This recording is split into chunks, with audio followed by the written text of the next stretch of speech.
Hey, do you want to take photos like this, or this, but you don't have the right equipments to do that? Well, what if I told you that all the photos you just saw were all taken on this 8,000 rupees Android smartphone with some editing, and I'll show you how I did that in this video. So let's go. Now, in order to capture a good photo, especially with your smartphone, you need to have a very good lighting condition, and to make it easier, I've come out of my house for better sunlight. Now let's get something to take a photo of. Now, if you found what to take a photo of, tap to focus and drag the exposure down just like this. Then click the photo and export it to Adobe Lightroom. Now let's go to Studio and edit it. So now that the photo has been imported over to Lightroom, hit Auto, that will adjust some key settings automatically for us.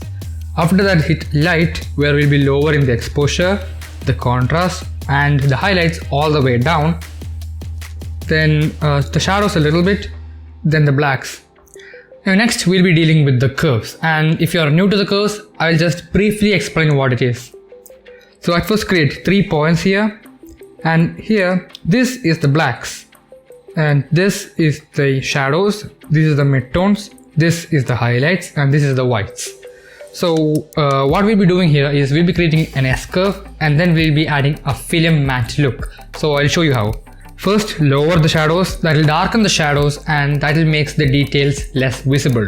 Then the midtones just where it is, and the highlights, let's increase it a little bit. So now there's a decent contrast created. Then we'll just slightly increase the blacks. Now we have created a filmy look, so that's with the curves done.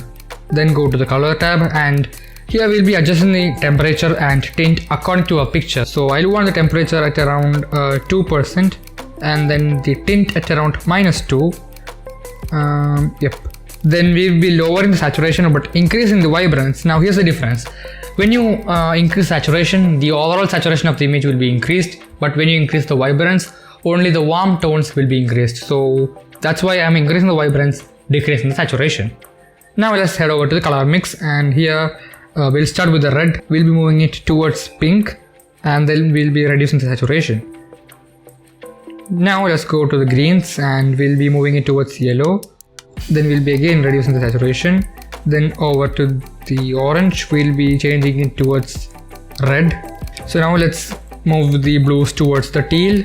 Then the yellows towards the orange, and the pink towards the red. And then we'll be lowering the saturation again.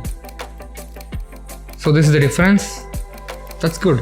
So then that's it with the color mixing. Now let's get into the color grading, and here we'll be doing an orange teal stuff. So here the shadow should be a little bit towards the orange, then the midtones near to yellow, and the highlights towards the teal, and hit done. So now you can see the difference, and it is looking so much better now. Then we'll head over to the effects tab, increase the texture, clarity, and lower the vignette.